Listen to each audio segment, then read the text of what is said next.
નમો લોહે સૌહરિહંતાણમ નમો લોહે સૌહૃદાનમ નમો લોહે સૌહાયરિયાનમ નમો લોહે સૌજ્યાયાનમ નમો લોહે સૌત્રિકાવતી સાવનમ ઓમકારમેન્દુ સંયુક્ત નિત્યમ જયંતી યોગિના કામદમોક્ષદો તે ઓંકારાય નમો નમઃ મંગળમ ભગવાન મંગળમ ગૌતમોની મંગળમ કુંકુંદારી વિજેન્દ્રમો સુમંગળમ નમઃ સમયસારાય સ્વાનુભૂત્યા ચકાસ્તે સ્વભાવાય ભવાય સર્વમાં વિભાવ નિયુત નિરાકાર.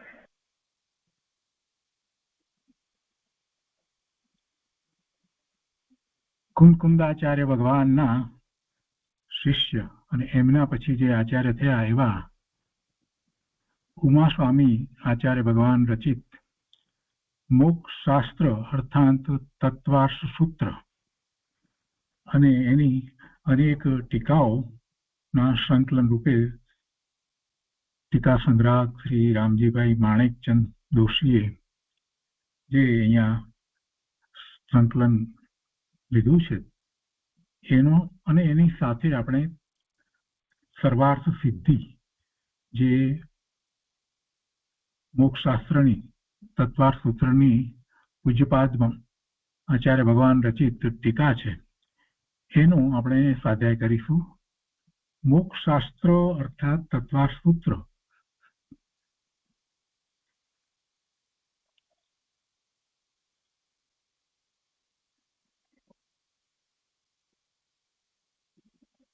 મોક્ષશાસ્ત્રના કર્તા એના રચયિતા એટલે કે તત્વાર્થ સૂત્રના રચયિતા એ ભગવાન શ્રી ઉમા સ્વામી આચાર્ય છે. શાસ્ત્રના કર્તા અને શાસ્ત્રની ટીકાઓ વિશે થોડીક વાત આપણે લઈએ છીએ. તો એમાં એમ કે છે કે મોક્ષશાસ્ત્રની આ રચના કરનારા એ ભગવાન ઉમા સ્વામી આચાર્ય ભગવાન છે અને ભગવાન શ્રી કુંકુંદાચાર્ય દેવના તેઓ મુખ્ય શિષ્ય હતા અને તેઓ શ્રી ઉમા સ્વાતી નામથી પણ ઓળખાય છે. ભગવાન શ્રી કુંકુંદાચાર્ય પછી તેઓ શ્રી આચાર્ય પદે બિરાજમાન થયા હતા.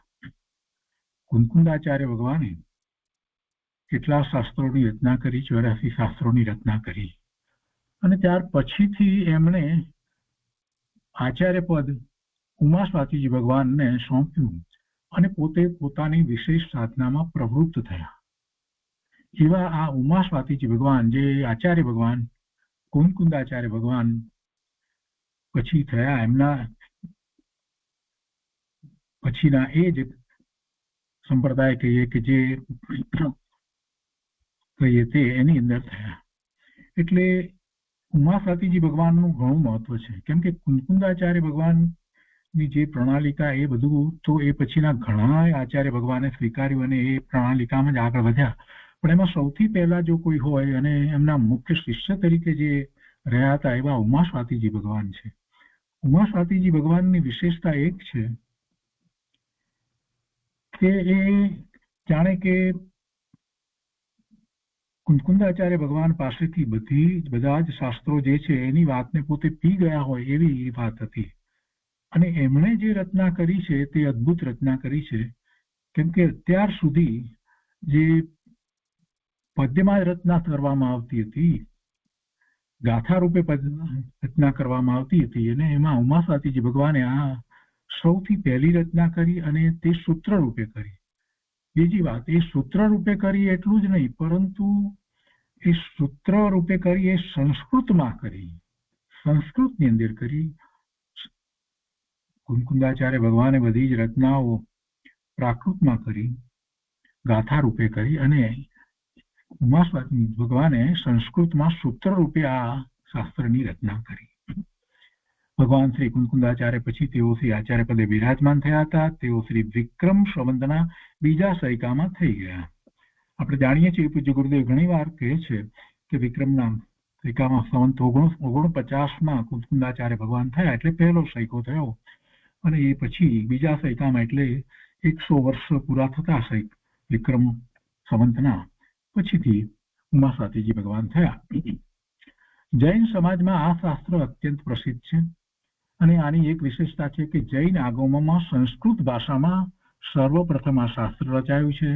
આ શાસ્ત્ર ઉપર ઘણી ટીકાઓ લખાઈ છે. આ શાસ્ત્ર ઉપર શ્રી પૂજ્યપાદ સ્વામી, શ્રી અકલંક સ્વામી અને શ્રી વિદ્યાનંદી સ્વામી જેવા સમર્થ આચાર્ય દેવોએ વિસ્તૃત ટીકાની રચના કરી છે.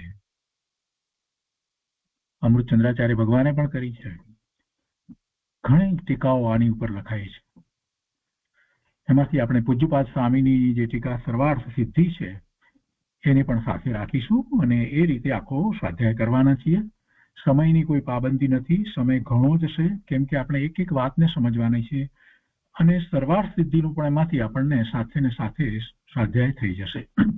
તો કે છે કે સર્વાર્થ સિદ્ધિ પૂજ્યપાદ સ્વામીની, એ જ રીતે રાજવાર્તિક, શ્લોક વાર્તિક, અર્થ પ્રકાશિકા આદિ ગ્રંથો આ શાસ્ત્ર ઉપરથી જ પૂરની જે ટીકાઓ છે એના ઉપરથી રચાયા છે. આ સૌથી મહત્વનું શાસ્ત્ર છે. જૈન સમાજમાં બધા જ ફિરકાઓને આ માન્ય છે. બાળકથી માંડી અને મહાપંડિતે સર્વને આ શાસ્ત્ર ઉપયોગી છે, એ જરૂરી છે અને એના વિના તો કોઈ જૈન દર્શનની વાત થઈ શકે એમ જ નથી. બીજા બધા શાસ્ત્રનો અભ્યાસ કરીએ પણ આ શાસ્ત્રનો અભ્યાસ ન કરીએ તો ચાલે નહીં. અને આ શાસ્ત્રનો સંપૂર્ણપણે અભ્યાસ કરવામાં આવે, જે ગાથાઓ, જે સૂત્રો નિશ્ચય નહીંથી કહેવામાં આવ્યા છે એને નિશ્ચય નહીંથી પણ સમજવામાં આવે અને વ્યવહાર નહીંથી પણ સમજવામાં આવે. મુખ્યપણે જે કહેવામાં આવ્યું છે એમાં વ્યવહાર નહીંથી એટલે કે પર્યાયની મુખ્યતાથી વાત કરવામાં આવી છે. પણ આપણે જાણીએ છીએ કે પર્યાયની મુખ્યતા ક્યારે થઈ શકે? આપણે જ્યારે નિશ્ચયથી વસ્તુ સ્વરૂપને સ્વીકાર્યું છે અને એનો નિર્ણય થયા પછી સમજવા માટે પર્યાયની અપેક્ષાથી એને આપણે સમજીએ ત્યારે મુખ્ય કરી અને વિશેષ વિસ્તાર કરીએ છીએ.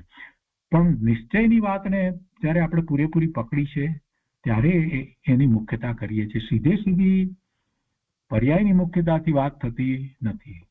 અહીંયા કહે છે કે આ શાસ્ત્રની રચના ઘણી જ આકર્ષક છે. ઘણા અલ્પ શબ્દોમાં દરેક સૂત્રની રચના છે. બહુ જ ઓછા શબ્દોમાં અને એટલા બધા ઓછા શબ્દોમાં જે બધી વાત કરવામાં આવી છે ત્યારે કેટલીક વખત તો આપણને પ્રશ્ન થાય કે આમાં તો આટલા જ શબ્દ છે અને પછી ટીકાકારે તો આટલી બધી વાત લખી છે. તો ટીકાકારે એ કઈ પોતાની મતિ કલ્પનાથી લખ્યું છે એમ નથી. એમાં એ સૂત્રમાં એ ભાવ ભર્યો છે અને જે ટીકાકાર છે એ પણ 7મા 6ઠ્ઠા ગુંફાને ઝૂલતા મહાસંત છે. એવા આચાર્ય ભગવાન છે જેમને પ્રચુર સંવેદન આત્માનું રહેતું હતું. એમને એ વાતને એવી જ અનુભવી છે અને પછી જે ઉમાસ્વાતીજી ભગવાને કહેવા ધાર્યું છે એનો અર્થ એમને એ વાતને ટીકામાં વણી લીધી છે. એટલે ઘણા અલ્પ શબ્દોમાં દરેક સૂત્રની રચના છે અને તે સૂત્રો સહેલાઈથી યાદ રાખી શકાય તેવા છે. ઘણા જૈનો તેના સૂત્રો મોઢે કરે છે. જૈન પાઠશાળાઓમાં પાઠ્યપુસ્તકોમાં આ એક મુખ્ય છે. હિન્દીમાં આ શાસ્ત્રની ઘણી આવૃત્તિઓ છપાઈ ગઈ છે અને મહત્વની વાત તો એ છે કે પાઠશાળાની અંદર કેટલીક જગ્યાએ જેમ આપણે સામાયિક પ્રતિક્રમણથી શીખીએ છીએ તો એવી રીતે કેટલીક જગ્યાએ આ સૂત્ર રૂપે શીખવાડવામાં આવે છે. ટૂંકા અર્થ એના કરી અને શીખવાડવામાં આવે છે અને સૂત્રો યાદ રાખવામાં આવે છે. નાનપણથી બાળકોને આ સૂત્રો યાદ રાખવાનો મહાવરો થાય અને એના અર્થ પણ સામાન્ય સમજ્યા હોય તો ભવિષ્યમાં એમને કોઈ પણ શાસ્ત્રનો અભ્યાસ કરે ત્યારે આ બધી વાત ખૂબ ઉપયોગી થઈ પડે છે. એટલે એ ખાસ કરીને કેટલીક દિગંબર પાઠશાળાઓની અંદર તો વિદ્યાર્થીઓને આ સૂત્ર તત્વાર્થ સૂત્ર એ સૂત્ર રૂપે એ મુખપાઠ કરાવવામાં આવે છે, ગોખાવવામાં આવે છે, એના અર્થ સાથે ગોખાવવામાં આવે છે અને એ ઘણું ઉપયોગી થાય છે. જીવનમાં જ્યારે પછી એ સ્વાધ્યાય કરે છે ત્યારે એ ઘણું ઉપયોગી થાય છે. હવે આ શાસ્ત્ર વિશે થોડીક બીજી વાત પણ આપણે લઈએ છીએ. અહીંયા આ શાસ્ત્રની ગુજરાતી ટીકાના આધારભૂત શાસ્ત્રોની વાત તો કરી, પણ બીજી અહીંયા કેટલીક વાત એ છે કે અહીંયા રામજીભાઈએ જે આ સંકલન કર્યું છે તો એ સંકલનમાં એમણે બીજો પણ આધાર લીધો છે. એટલે એ વાત કહે છે કે આ ટીકાનો સંગ્રહ મુખ્યપણે શ્રી સર્વાર્થ સિદ્ધિ, શ્રી તત્વાર્થ રાજવાર્તિક, શ્રી શ્લોક વાર્તિક અને શ્રી અર્થ પ્રકાશિકા ઉપરથી કરવામાં આવે એટલે એ તો તત્વાર સૂત્રની ટીકાઓ નહીં, પણ સાથે ને સાથે શ્રી સમયસાર, શ્રી પ્રવચનસાર, શ્રી પંચાસ્તિકાય, શ્રી નિયમસાર, શ્રી ધવલા શાસ્ત્ર તથા શ્રી મોક્ષ માર્ગ પ્રકાશક વગેરે અનેક શાસ્ત્રો સત્શાસ્ત્રોના આધારે કરવામાં આવેલ છે. એટલે એ બધી વાતને રામજીભાઈ પૂજ્ય ગુરુદેવના પ્રવચન દ્વારા સમજ્યા અને એમાંથી એ બધી વાતને અંતરમાં રાખી અને એમણે આ ટીકા લખી છે. કેમ કે આ અનેક ટીકાઓનું સંકલન છે, તો ત્યારે મૂળભૂત વાત જે છે, સિદ્ધાંતની વાત જે છે, એને ક્યાંય કોઈ રીતે બાદ ના આવે એવી રીતે આની રચના કરવામાં આવી છે. એટલું જ નહીં, પરંતુ પૂજ્ય ગુરુદેવે આ જે સંકલન ટીકાઓનું સંકલન જે હતું એ પૂરેપૂરું એમણે વાંચ્યું છે. એટલે પૂજ્ય ગુરુદેવની કૃપાનું આ ફળ છે. પરમ ઉપકારી પૂજ્ય ગુરુદેવ શ્રીની કૃપાનું આ ફળ છે. પરમ પૂજ્ય સત્પુરુષ અધ્યાત્મ યોગી પરમ સત્ય જૈન ધર્મના મર્મના પારગામી અને અદ્વિતીય ઉપદેશક શ્રી કાંજી સ્વામીને આ ગ્રંથનું લખાણ તૈયાર કર્યા પછી વાંચી જવા માટે રામજીભાઈ કહે છે કે મેં વિનંતી કરી અને મેં વિનંતી કરતા તેઓ શ્રીએ તે સ્વીકારવા કૃપા કરી. એટલે કે પૂજ્ય ગુરુદેવ આ આખું વાંચી ગયા. આખું જે ટીકા છે, આટલો મોટો ગ્રંથ જે છે, પૂજ્ય ગુરુદેવ વાંચી ગયા અને તેના ફળ સ્વરૂપે તેઓ શ્રીએ જે જે સુધારાઓ સૂચવ્યા તે દાખલ કરી અને આ ગ્રંથનું લખાણ પ્રેસમાં મોકલવામાં આવ્યું હતું. અને એ રીતે આ ગ્રંથ તેઓ શ્રીની કૃપાનું ફળ છે એમ જણાવવા રામજીભાઈ કહે છે કે રજા લઉં છું. તેઓ શ્રીની આ કૃપા માટે તેઓ શ્રીનો જેટલો ઉપકાર માનીએ તેટલો ઓછો છે એમ કહેવાની ભાગ્યે જ જરૂર છે. એટલે બીજી રીતે વિચાર કરીએ તો આપણને પૂજ્ય ગુરુદેવના આ શાસ્ત્ર છે એની ઉપરના પ્રવચન ભલે ઉપલબ્ધ ન હોય પણ આમાં બધું જ આવી જાય છે. કેમ કે પૂજ્ય ગુરુદેવ આ જે સંકલન છે આખું વાંચી ગયા. એમણે પણ એમાંથી કેટલીક વસ્તુઓ વધારે દાખલ કરવાનું કહ્યું, કેટલાક સુધારા પણ સૂચવ્યા. આ બધું જ થયું. એટલે આખું જે ગુજરાતી અંદર સરળ ગુજરાતીની અંદર જે અહીંયા સંકલન લેવામાં આવ્યું છે એને વાંચતા આપણને એ બધી વાતનો ખ્યાલ આવી જાય છે. અને શરૂઆતમાં અહીંયા જ આગળ વાત કરી દીધી કે રામજીભાઈએ તો આ બધી વાતને પણ ખ્યાલમાં રાખી છે. સમયસાર, પ્રવચનસાર, પંચાસ્તિકાય, નિયમસાર, ધવલા વગેરેની પણ વાતને ખ્યાલમાં રાખી અને આગળ એ વધ્યા છે. તો આગળ લઈએ. શાસ્ત્રની શરૂઆતમાં અહીંયા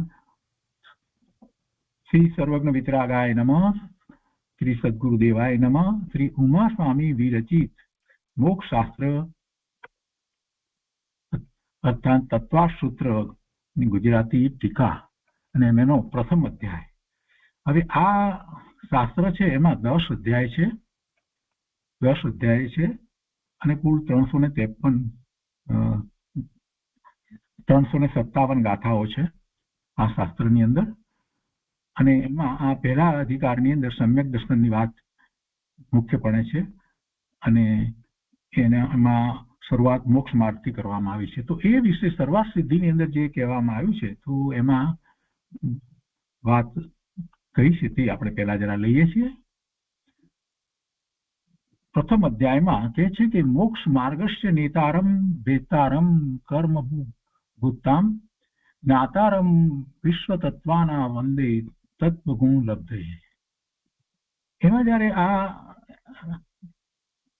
તત્વસૂત્રની પૂજ્યપાદ સ્વામીએ જયારે આ ટીકાની રચના કરી ત્યારે અહીંયા એમ કહે છે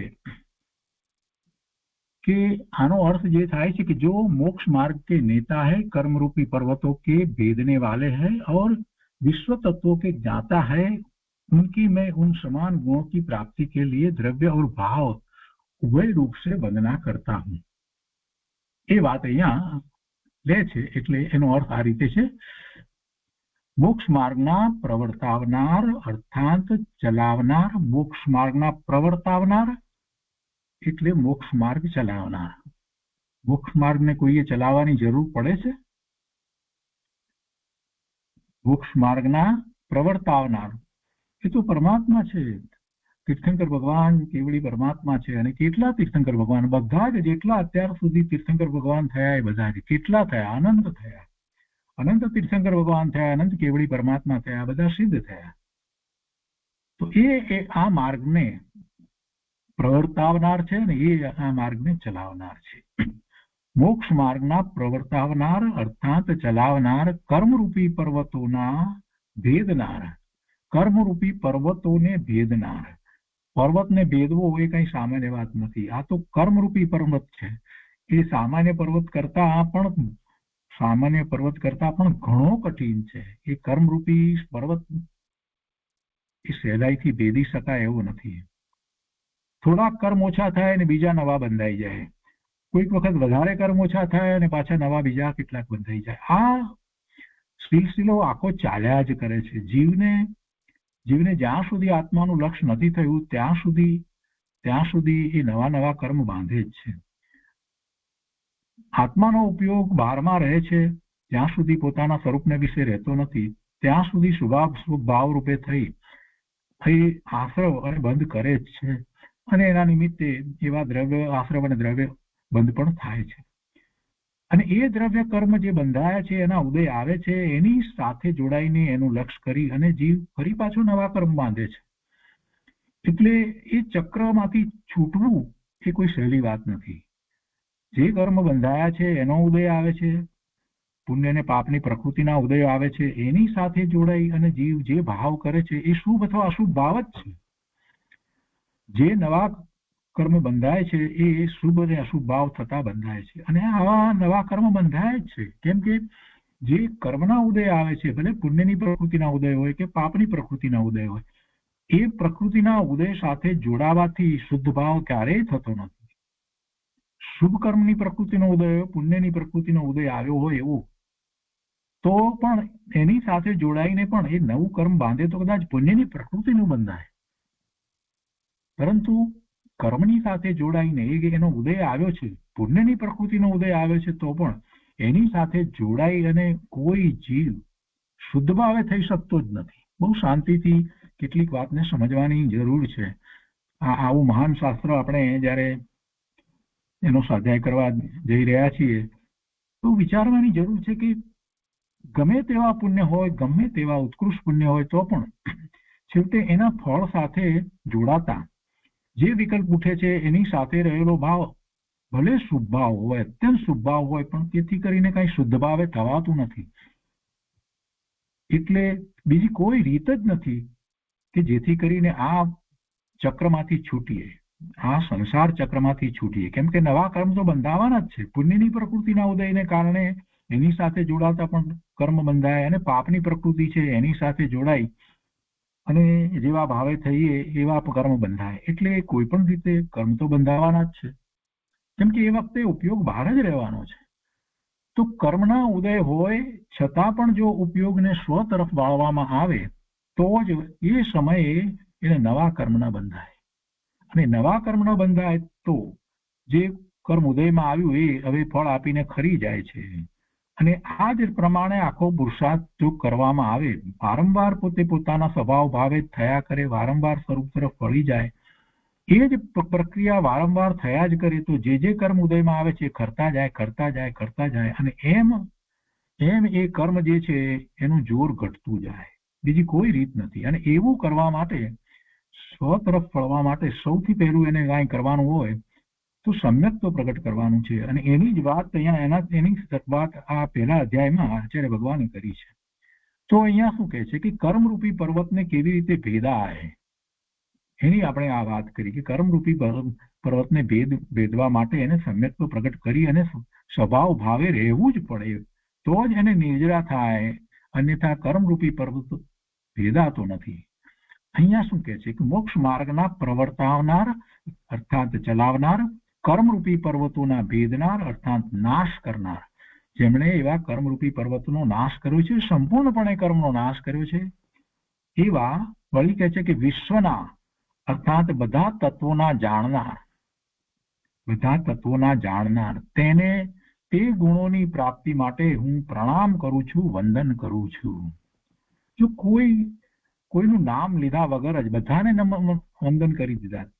આ કોણ છે? મોક્ષ માર્ગના પ્રવર્તાવનાર કોણ છે? તીર્થંકર ભગવાન કેવળી પરમાત્મા છે. એ બધા તત્વોના જાણનાર. એમની દિવ્ય ધ્વનિ દ્વારા જગતનું જેવું સ્વરૂપ છે એવું પ્રગટ થયું છે. વિશ્વના એટલે વિશ્વના અર્થાત બધા તત્વના એ જાણનાર છે. અને તેમને તે ગુણોની પ્રાપ્તિ માટે હું પ્રણામ કરું છું, વંદન કરું છું. એટલે પોતાને એવા ગુણ છે, પણ એની ગુણોની પ્રગટતા થવા માટે હું એ વંદન કરું છું. એમ કરી અને મંગલાચરણ કરે છે. કોણ કરે છે? આ ટીકાકાર પોતે કરે છે. પૂજ્યપાદ સ્વામી આ રીતે મંગલાચરણ કરી અને પછી સર્વાર્થ સિદ્ધિ અને શરૂઆત કરે છે.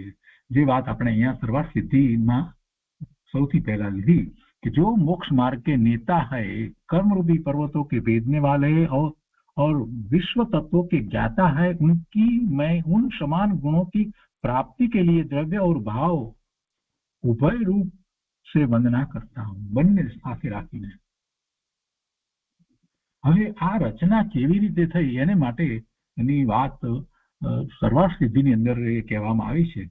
અને એમાં એ વાત કરે છે કે કોઈક પોતાને બુદ્ધિમાન અને પોતાને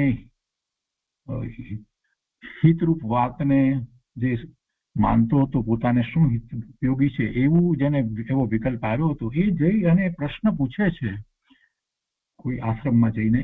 તો એ રીતે વાત લેવી છે. એ વાતને આપણે પહેલા સમજી લઈએ. અહીંયા કહે છે કે अपने हित को चाहने वाला कोई एक बुद्धिमान निकट भव्य था. वह अत्यंत रमणीय भव्य जीवों के विश्राम के योग्य किसी एकांत आश्रम में गया. एकांत आश्रम में गया. वहां उसने मुनियों की सभा में बैठे हुए वचन बोले बिना ही मात्र अपने शरीर की आकृति से मानो मूर्तिमान मोक्ष मार्ग का निरूपण करने वाले, युक्ति तथा आगम में कुशल, दूसरे जीवों के हित का मुख्य रूप से प्रतिपादन करने वाले और आर्य पुरुषों के द्वारा सेवनीय प्रधान निर्ग्रंथ आचार्य के पास जाकर विनय के साथ पूछा. કોની પાસે જાય છે? એવા આચાર્ય ભગવાન પાસે જાય છે. એ આચાર્ય ભગવાન કેવા છે?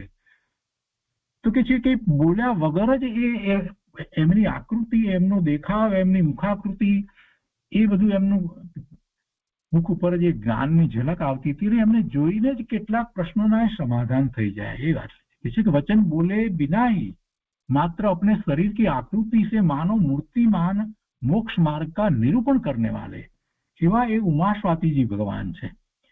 અને એવા ઉમાસ્વાતીજી આચાર્ય ભગવાન પાસે આ જે પોતાનું હિત ઈચ્છે છે તે જાય છે. અને પછી એમને પ્રશ્ન કરે છે.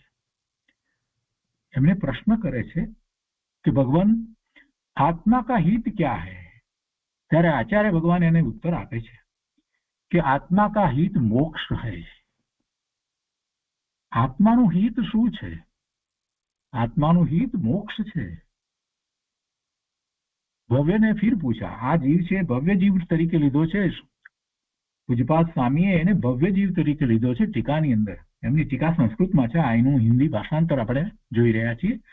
અને એમાં આ રીતે વાત લેવામાં આવી છે કે ઉમાસ્વાતીજી ભગવાને આવડી મોટી આવી રચના કરી. આવી મોટી રચના જ્યારે કરી છે તો કેવી રીતે થઈ? તો કે છે પેલા भव्य जीवे प्रश्न કર્યો कि भगवान आत्मा का हित क्या है? तो आचार्य भगवाने उत्तर आप्यो कि आत्मा का हित मोक्ष है. आत्माનું हित तो मोक्ष છે. तो भव्ये पूछ्યું, ફરીથી પૂછ્યું. भव्यને फिर पूछा मोक्ष का क्या स्वरूप है? एक बात, मोक्ष का क्या स्वरूप है? અને બીજું કહે છે કે और उसकी प्राप्ति का उपाय क्या है? બે પ્રશ્ન સાથે કરી દીધા. मोक्ष का क्या स्वरूप है और मोक्ष की प्राप्ति का क्या उपाय है? मोक्षનું સ્વરૂપ કેવું છે અને એની પ્રાપ્તિનો ઉપાય શું છે?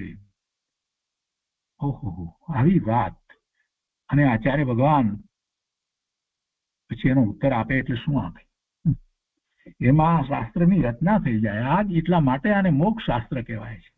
મોક્ષનું સ્વરૂપ પણ એમાં વર્ણવવામાં આવ્યું છે અને મોક્ષની પ્રાપ્તિનો ઉપાય પણ એમાં વર્ણવવામાં આવ્યો છે. એટલે કે છે પૂજ્યપાદ સ્વામી કહે છે કે आचार्य ने कहा कि जब आत्मा भाव कर्म द्रव्य कर्ममल कलंक એ બંને મલિનતા છે, કલંક જ છે. जब आत्मा भाव कर्म द्रव्य कर्ममल कलंक और शरीर को अपने से सर्वथा जुदा कर देता है तब उसके जो अचिंत्य स्वाभाविक ज्ञान आदि गुण रूप और अव्याबाद सुख रूप सर्वथा विलक्षण अवस्था उत्पन्न होती है उसे मोक्ष कहते हैं. मोक्ष कोई स्थान नहीं. मोक्ष कोने कहेवामां आवे छे?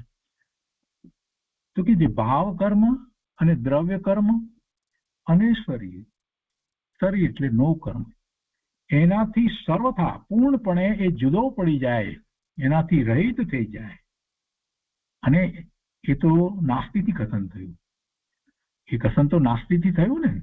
ભાવ કર્મ રહિત, દ્રવ્ય કર્મ રહિત અને શરીર રહિત, નો કર્મ રહિત, સંપૂર્ણપણે એનાથી રહિત થાય તો નાસ્તિથી કથન થયું. પણ શું પ્રાપ્ત કરે એ એના માટે પછી કહે છે કે એનાથી રહિત થાય तब उसके जो अचिंत्य स्वाभाविक ज्ञान आदि अचिंत्य જે ગુણો છે એનો સ્વાભાવિક ગુણો છે એ પ્રગટ થઈ જાય છે. જ્ઞાન આદિ ગુણ એટલે અનંત ગુણ, અને જ્ઞાન આદિ ગુણ પ્રગટ થાય તોય આપણને એમ થાય કે કંઈક બીજું કંઈ એમ પ્રશ્ન થાય આપણને કે એનાથી શું? તો કે અવ્યાબાદ સુખ.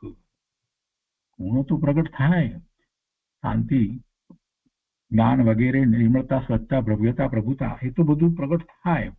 પણ બીજું શું છે મુખ્ય? તો કે સુખ. અને એ પણ કેવું સુખ? અવ્યાબાદ, જે જાય નહીં, વધઘટ થાય નહીં એવું સુખ પ્રગટ થાય. એટલે કહે છે કે જ્ઞાન આદि ગુણરૂપ और અવ્યાબાદ સુખરૂપ સર્વથા વિલક્ષણ અવસ્થા, એવી અવસ્થા ઉત્પન્ન થાય એને મોક્ષ કહેવામાં આવે છે. અને એવી અવસ્થા જયારે ઉત્પન્ન થાય છે ત્યારે એ જીવ ક્યાં હોય છે? સિદ્ધિશિલા ઉપર બિરાજમાન હોય છે. અને પછી તો એ મોક્ષ વિશેની બીજા બધા અન્ય મતમાં જે કલ્પનાઓ બધી કરવામાં આવી એનો પૂજ્યપાદ સ્વામીએ બધો વિસ્તાર કર્યો છે અને એના બધા ખંડનો વગેરે કરવામાં આવ્યા છે. બહુ વિસ્તારપૂર્વક બધી વાત લેવામાં આવી છે કે એવી બીજી કોઈ રીતે મોક્ષની વ્યાખ્યા એ રીતે થઈ શકતી નથી. એ વાત એમણે લીધી છે. હવે આપણે અહીંયા લઈએ તો આ વાતને જાણ્યા પછીથી અહીંયા રામજીભાઈએ પણ એને થોડુંક અહીંયા સંક્ષેપમાં લઈ લીધું છે અને 1, 2, 3, 4 માં કહ્યું છે એટલે આપણને પહેલાથી યાદ રહી જાય. તો કે સંક્ષિપ્ત અવલોકન તો મંગલાચરણ કરીને, મંગલાચરણ તો અહીંયા શરૂઆત સ્થિતિમાંથી જ લીધું છે.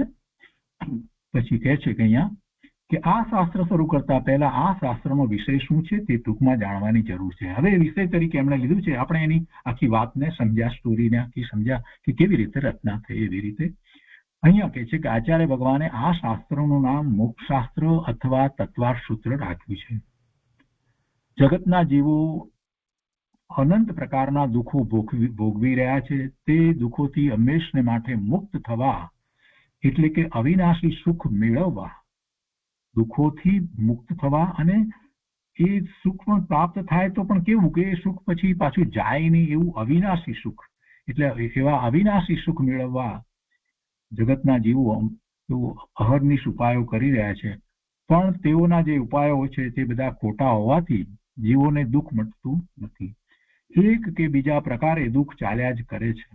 તો દુઃખોની પરંપરાથી જીવો સી રીતે મુક્ત થાય તેનો ઉપાય અને તેનું વિતરાગી વિજ્ઞાન આ શાસ્ત્રમાં બતાવવામાં આવ્યા છે. તેથી તેનું નામ મોક્ષ શાસ્ત્ર છે. આપણે તો પૂજ્યપાદ સ્વામીની ટીકામાંથી સમજ્યા કે કેમ એ વાત કરવામાં આવી. કેમ કે ઉમા સ્વાતીજી ભગવાને જે રીતે વાત કરી એ રીતે એ મોક્ષની જ વાત કરવામાં આવી છે. અને મોક્ષ શું છે અને એનો ઉપાય શું છે એવું જયારે પેલા ભવ્ય જીવે પ્રશ્ન કર્યો એના જવાબમાં આ આખું શાસ્ત્ર કહેવામાં આવ્યું છે એમ એમણે લીધું છે. એટલે આ મોક્ષ શાસ્ત્ર. વળી આચાર્ય ભગવાનને કેટલું જ્ઞાન હતું જગત આખાના બધા જ પદાર્થોનું જે રીતે જ્ઞાન હતું તત્વોનું, એટલે એ રીતે આને કહેવામાં આવ્યું છે. એટલે એને તત્વાર્થ સૂત્ર પણ કહેવાય છે. તો એ વાત હવે કહેવામાં આવે છે કે મૂળભૂત ભૂલ વિના દુઃખ હોય નહીં અને તે ભૂલ ટળતા સુખ થયા વગર રહે જ નહીં. એવો અબાધિત સિદ્ધાંત છે. એટલે કે જ્યાં સુધી મિથ્યાત્વ હોય ત્યાં સુધી તો દુઃખ હોય, અને એ મિથ્યાત્વ છે, ખોટી માન્યતા છે, જાય નહીં ત્યાં સુધી તો સુખની પ્રાપ્તિ થતી નથી. એ તો સિદ્ધાંતની વાત છે. વસ્તુનું સાચું સ્વરૂપ સમજ્યા વિના એ ભૂલ ટળે નહીં. તેથી વસ્તુનું સાચું સ્વરૂપ આ શાસ્ત્રમાં સમજાવવામાં આવ્યું હોવાથી તેનું નામ તત્વાર્થ સૂત્ર પણ આપવામાં આવ્યું છે. તત્વાર્થ સૂત્ર એવું નામ પણ એમાં એટલા માટે આપવામાં આવ્યું છે કેમ કે વસ્તુનું સ્વરૂપ એટલે તત્વ સ્વરૂપ, 6 દ્રવ્ય 9 તત્વ, એનું સ્વરૂપ સાચું સ્વરૂપ અહીંયા આમાં કહેવામાં આવ્યું છે. એ સમજે તો એની માન્યતા સવિકલ્પ દશાની અંદર માહિતી રૂપે પણ સાચી થાય, અને પછી એનો સ્વીકાર કરી અને એ આગળ પુરુષાર્થ કરી શકે. એટલા માટે એ બહુ મહત્વનું છે. એટલે આનું નામ તત્વાર્થ સૂત્ર કહેવામાં આવ્યું છે. બીજી રીતે પણ જો વિચાર કરીએ તો તત્વ એટલે 9 તત્વમાં સૌથી પહેલું તત્વ, મુખ્ય તત્વ જે છે તે જીવ તત્વ છે, અને એ જીવ તત્વ સિવાય બીજા અજીવ તત્વો છે. તો એવા જીવ તત્વ અને અજીવ તત્વ એની સાચી સમજ આ શાસ્ત્રમાંથી પ્રાપ્ત થાય છે. અને એ સાચી સમજ વિના આ જીવ તત્વ પોતે કોણ છે એ સમજી શકાતું જ નથી. અને એવા જીવ તત્વને સમજ્યા વિના પોતે સુખની પ્રાપ્તિ કેવી રીતે કરી શકે? પોતે પોતાને જાણતો જ નથી અને સુખ ક્યાં છે એનો ખ્યાલ જ નથી, તો ક્યાંથી એની પ્રાપ્તિ કરી શકે? એટલે એ બધી જ વાત આમાં આવે છે. અને પહેલા સૂત્રથી જ આચાર્ય ભગવાન એની શરૂઆત કરી દીધી છે. બીજા સૂત્રમાં એનો વિસ્તાર કરીને પછી તો સમ્યક દર્શન, સમ્યક જ્ઞાન અને સમ્યક ચારિત્રની વાત ઉપર લઈ જાય છે. તો આ તત્વાર્થ સૂત્ર એવું નામ અને એટલા માટે આપવામાં આવ્યું છે. એટલે મોક્ષ શાસ્ત્ર અર્થાત તત્વાર્થ સૂત્ર, મોક્ષ શાસ્ત્ર કહો કે અર્થાત કે તત્વાર્થ સૂત્ર કહો, બંને એક જ છે. હવે કેટલીક વાત અહીંયા રામજીભાઈ લીધી છે, આપણે લઈએ છીએ એમાં સાથે કે વસ્તુના સાચા સ્વરૂપ સંબંધી જીવને જો ખોટી માન્યતા ન હોય તો જ્ઞાનમાં ભૂલ થાય નહીં. જ્યાં માન્યતા સાચી હોય ત્યાં જ્ઞાન સાચું જ હોય. તો સાચી માન્યતા હોય કેવી રીતે? પહેલા તો એનું જ્ઞાન હોવું જોઈએ ને. એ જાણ્યા વિના માન્યતા સાચી થાય કેવી રીતે? કે સાચી માન્યતા અને સાચા જ્ઞાનપૂર્વક જે કાંઈ વર્તન થાય તે યથાર્થ જ હોય. કોઈને એમ થાય કે પહેલા જ્ઞાન હોવું જોઈએ કે પહેલા માન્યતા હોવી જોઈએ, પહેલા શ્રદ્ધા હોવી જોઈએ કે પહેલા જ્ઞાન હોવું જોઈએ. ખરેખર જોવા જઈએ તો જે સાચી શબ્દ છે એની જગ્યાએ આપણે સમ્યક શબ્દ મૂકીએ તો આપણને તરત જ એ વાતનો ખ્યાલ આવે કે સમ્યક શ્રદ્ધા અને સમ્યક જ્ઞાન તો બંને સાથે જ પ્રગટ થાય છે. સમ્યક શ્રદ્ધા અને સમ્યક જ્ઞાન અને એ સાથે સ્વરૂપ આચરણ ચારિત્ર, એવું સમ્યક ચારિત્ર એ તો એક જ સમયમાં એક સાથે જ છે. એક જ પર્યાયના 3 ભાગ છે. કોઈ આગળ પાછળ એવી વસ્તુ છે જ નહીં. જો આ વાતને અંતરમાં રાખીએ તો આપણને પ્રશ્ન ન થાય. નહીતર પછી દલીલો કર્યા જ કરશે લોકો. દલીલ એમ કરશે કે ના, પેલા જાણ્યા વિના એને શ્રદ્ધા કેવી રીતે થાય, અને પછી જે શ્રદ્ધા વાળો જે કહે છે કે ભાઈ પેલા શ્રદ્ધા કરીશ તો પછી આગળ વધીશ તો પછી એના સંબંધી જ્ઞાન થશે, એમ કહેશે. કેમ કે પહેલા સમ્યક દર્શન કહ્યું છે તો પહેલા શ્રદ્ધાની વાત કરી છે. એટલે આ દલીલોનો કોઈ પાર નહીં આવે. બંને વ્યક્તિ એમ જ એક પછી એક દલીલો કર્યા કરશે. પણ જો એક જરાક વિચાર કરે તો એને પ્રશ્ન નહીં થાય. સમ્યક દ્રષ્ટિનો પ્રશ્ન જ નથી કે સમ્યક શ્રદ્ધા પહેલા હોય કે સમ્યક જ્ઞાન પહેલા હોય કે સમ્યક ચારિત્ર. ત્રણે એક સાથે જ એક જ પર્યાયના ભેદ છે, એક જ પર્યાયના ભાગ છે, એક જ પર્યાય છે. સમ્યક્ત્વ પ્રગટ થાય છે ત્યારે એને સમ્યક શ્રદ્ધાન છે, એને સમ્યક શ્રદ્ધાન છે, સમ્યક જ્ઞાન છે. અને જેટલો સમય સ્વરૂપમાં રહે છે તો એ જ ચારિત્ર છે, એ સમ્યક ચારિત્ર છે, સાચું ચારિત્ર છે, આનંદ શાંતિની અનુભૂતિ છે, એ જ ચારિત્ર છે. એ ભલે ક્ષણ માટે છે પણ એ જ સમ્યક દર્શન, સમ્યક જ્ઞાન, સમ્યક ચારિત્ર છે. અહીંયા તર્ક દ્વારા વાતને આપણે સમજતા હોઈએ ત્યારે વાત હોય તો કે છે કે વસ્તુના સાચા સ્વરૂપ સંબંધી જીવને જો ખોટી માન્યતા હોય તો એ પોતે કાંઈ જ પ્રાપ્ત કરી શકતો નથી. એટલે પેલી માન્યતા સાચી થવી જોઈએ. એટલે શાસ્ત્રના અભ્યાસ દ્વારા આપણે વસ્તુ સ્વરૂપને સમજવું જોઈએ. અને શાસ્ત્રના અભ્યાસ દ્વારા જે સમજ્યા છીએ એ દ્વારા જે શ્રદ્ધા છે એ શ્રદ્ધા જે છે એ સમ્યક નથી. એમાં આપણે ધારણા જ્ઞાન સુધી પહોંચી શકીએ, પણ ધારણા જ્ઞાન સુધી પહોંચીએ એટલે અનુભૂતિ થાય છે એવું વસ્તુ સ્વરૂપ નથી. નિર્ણયો કરીએ, અનેક શાસ્ત્રો દ્વારા આપણે નિર્ણયો કરીએ, નક્કી કરીએ, આત્માનો વિચાર કરીએ, આત્માના સ્વરૂપનો નિર્ણય કરીએ, અને પછી જેવું છે તેવું સ્વરૂપ અનંત ગુણનો પિંડ એવો ભગવાન આત્મા અસંખ્ય પ્રદેશી, બધી વાતને જાણી પોતાની ઉપર ઉતારીએ, બધું લઈએ, પણ ત્યાં સુધી પણ પાક્કો નિર્ણય છે, કોઈ આપણને હવે બદલી શકે એમ નથી, એટલી બધી પાક્કી શ્રદ્ધા પણ છે. પણ એ બધું જ્યાં સુધી છે ત્યાં સુધી ધારણા જ્ઞાન અને શ્રદ્ધા પણ એવી છે. અનુભૂતિ થાય છે પછી એની ઉપર મોહર લાગી જાય છે, સમ્યક્ત્વની મોહર લાગે છે, ત્યારે એને સમ્યક કહેવામાં આવે છે. તો અહીંયા કહે છે એટલે શ્રદ્ધા અને માન્યતા બંને સાથે સાચા જ હોય. સાચી માન્યતા અને સાચા જ્ઞાનપૂર્વક જે કાંઈ વર્તન પ્રવર્તન થાય તે યથાર્થ જ હોય. તેથી સાચી માન્યતા અને સાચા જ્ઞાનપૂર્વક થતા સાચા વર્તન દ્વારા જ જીવો દુઃખથી મુક્ત થઈ શકે છે.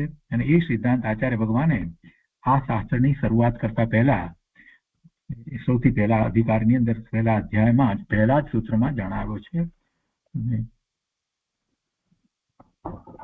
કેટલીક વાત આમાંથી બીજી લીધી છે તે પણ આપણે સાથે લઈએ છીએ. પોતે કોણ છે તે સંબંધી જગતના જીવોની મહાન ભૂલ ચાલી આવે છે.